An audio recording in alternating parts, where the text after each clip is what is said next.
Hey Lisa, reporting live. How are you? It's so fun. We're here. Yeah, right here on the IAPP Expo floor here. Very purple. Surrounded by purple. What is it with purple and privacy?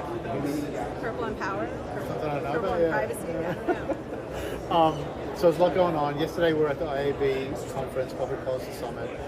California regulators were out. They said, hey, we've got some enforcement memos dropping. I haven't caught them yet.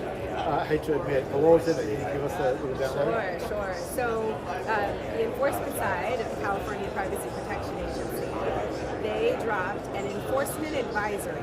And number one, we haven't heard a ton. So anytime they release anything publicly, that's basically planting a flag and saying, read this, compare it to what you're doing. And so what it says, and it says because they're seeing a whole lot of this with companies not doing it right.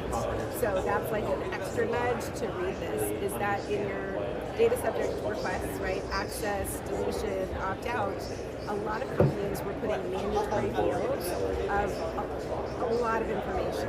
And they're saying data minimization is part of this law, but it's also part of privacy requests. So if you don't need 7 different identifiers to find the person in your records because you always have email and you're going to match via email, then you need to take a data minimization approach. And I will just say, I have already seen them ask those questions in investigations from the AG office. So when they put the advisory, it's basically saying, if you weren't on notice before, you definitely are on notice now. So oops, I'm sorry, later, I don't think you're going to get as much sympathy. And so that's really like you always want a defense of good faith, we're trying to do the right thing.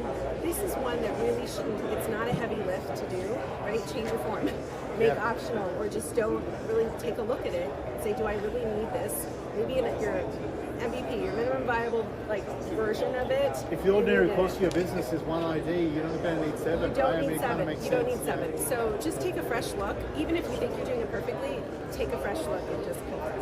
This is going to be a regular thing, right? Like I think they got some criticism. Well, not a criticism. They got some feedback that how you're kind of ruling by enforcement here. Can you give us more of a heads up? This is the first report. Yeah. Okay.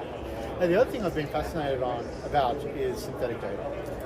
In the context of, 95% of data in AI models is going to be synthetic, and it got me wondering, what happens to personal data in that scenario, and does it matter in the context of AI? I think you've got some good thoughts on that. Do you want to share them? Sure. So this is the topic of privacy enhancing technologies, PETs, and I think it's always number one really important thing about these are tools. How you use tools matters. And right now we hear privacy safe and all these words thrown around where we're not always talking about the same thing. And so we've talked before about what's truly anonymous or de-identified, and often it's pseudonymous, right? It's a hash ID that at the end of the day is used for targeted advertising or something like that. So with synthetic data, I think the purpose is, it's so good. I haven't seen I think we're on the road there. I don't know that we're seeing it in full use, but at the end of the day, if you can use synthetic data that is no longer personal information, that means you're processing, you've reduced your processing of personal information. I always want to push to make sure we, in fact, are talking about synthetic data that is not tied to a person, right? Is it synthetic, or is it a fancy word, throw some dust on pseudonymous? And I think you'd have the burden of proof. You'd have to show, right, that if you're relying on a defense that the privacy laws don't apply because this wasn't personal data, show your data and be ready to show that. If it's derived from personal data and it's tokenized or pseudonymous, there's an argument that, hey, it's not. I don't even know that tokenized would be great, right? That's just extra security, but you need to be able to show that it is in fact not tied, not even just in your environment, but what is the chain of events that happens before, and the chain of effects really the purpose of after. So to play that example out, if you're sending data into an AI model and it's synthetic and you think it's pseudonymous or anonymized, whatever the case may be, but it gets rerouted back to an actual person for targeting or whatever, you still got to manage the permissions. Right, and so that may be a difference between your models versus outputs, and so that's, you got to break it up piece by piece. Yeah, it comes back to the purpose, comes back down to permissions. Right. The other thing I want to talk to you about is, I think there's been a tipping point in consumer awareness. Partly it's the regulators kind of doing their thing. But I don't know how much consumers actually read those So one of the things I think we're going to do a better job of is talking about specific FTC enforcement and what it means in plain English. But the LexisNexis car data case, I think was a tipping point.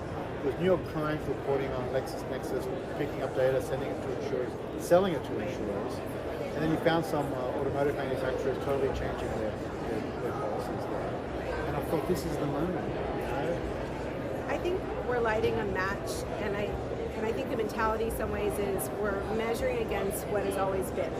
So everything is still vanilla if we're just moving it a little bit. And I think what that was a really good example of is the mood has shifted, right? There is so much greater awareness of, wait, I do have privacy rights, and I want privacy rights, and also for businesses, companies, services that I regularly interact with, when you have negative surprise. And that is like, we call that material in consumer protection law. Like, that actually matters to people. And I think the issue here is when you are using data, sharing data in a way that somebody really didn't expect. And so what we see is a lot more spotlights being put on what were common practices that are now getting front page coverage. And people are saying, I didn't know about that. That's an issue.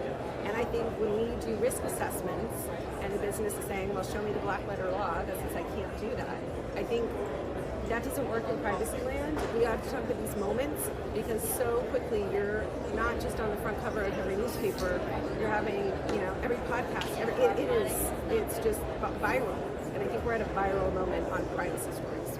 I think you're right. The challenge is that another thing that's been out there in the news when they talk about consumer awareness and privacy, which is there are a segment of consumers, some care about it and some don't.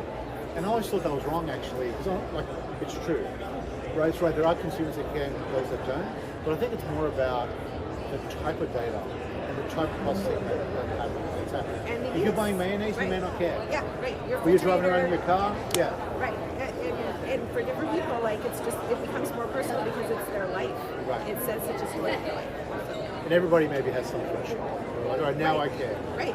Different things. Good. So I think that's coming. What else is on your mind? It's kind of floating around IAPP.